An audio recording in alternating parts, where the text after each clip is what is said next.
안녕하세요, 직진입니다. 현재 시각 10월 25일 19시 3분 시네탑 3부 97화 리뷰 시작하겠습니다. 일단 오늘 화의 제목이 높이 있는 자로서 암전이 15로 겨우겨우 끝나고 새로운 국면에 접어들었습니다. 호아킨과 비센트에 대한 논란들이 있는 것으로 아는데 그 논란은 다음 영상에서 다뤄보도록 하겠습니다. 일단 갈증이 사라지지 않는 과거의 호아킨의 모습이 나옵니다. 호아킨과 비센테가 재등장한 것은 결론적으로 비센테가 이 시점에서 갑자기 왜 나타났냐에 대한 개연성을 설명하기 위함이 큽니다. 제가 화이트오어가 아닌가 의심했던 검은 역시나 아니었네요. 아리의 직계자녀들에게는 모두 검이 하사되는 것은 아닌 듯합니다. 그리고 수여받는 검 중에서도 특별한 검들이 존재하는 것으로 보이고요. 사람을 베어도 절대 그 피를 묻히지 않는 검이라는데요. 이 검에 대해 이렇게 설명을 하는 것을 보니 필연적으로 이 검을 소유한 인물이 등장할 가능성이 높아지는 것 같은데요. 13호를 소유하긴 했지만 하기 페리온느가 살짝 떠오르긴 합니다. 아버지를 넘는 것에 광적으로 집착하는 호아킨에게 밤에게 검의 힘을 빼앗긴 것은 엄청난 멘붕의 사건인 것은 분명합니다. 이번 화의 포인트는 비센테가 주술을 알고 있었다는 점인데요. 호아킨은 자신 안에 있는 괴물을 자신이 키웠다고 말합니다. 그리고 그 괴물을 이용하는 것은 자신뿐 아니라 비센테도 있었다는 듯이 말합니다. 그리고 오히려 자신보다 주술에 먼저 손을 댔을 것 같다고도 생각하는 호아킨인데요.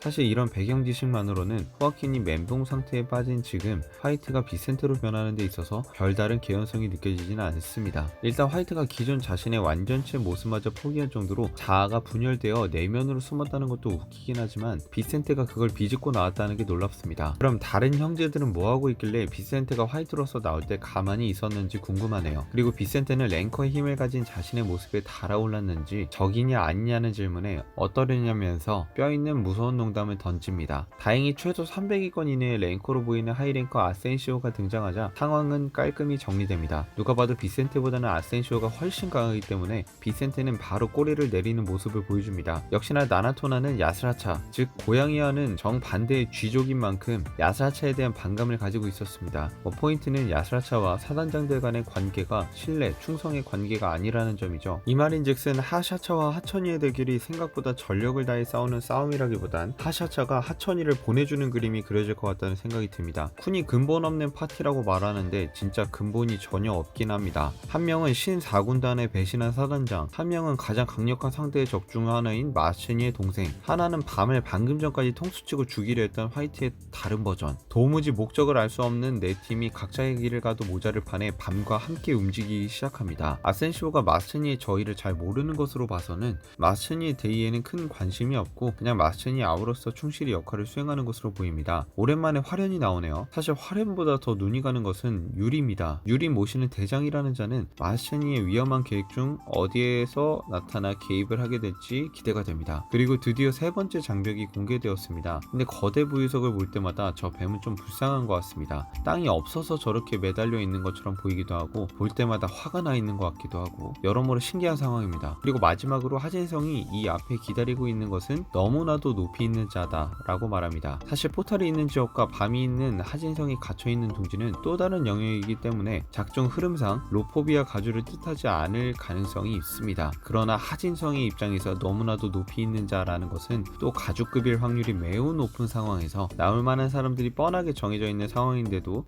매우 기대가 됩니다. 저는 개인적인 생각으로는 로포비아 떡밥의 빌드업 대사였다 라고 생각합니다. 오늘 리뷰는 여기까지 하고 호아킨과 비센테 얘기로 2부로 넘어가겠습니다. 시청해주셔서 감사드립니다. 직진이었습니다.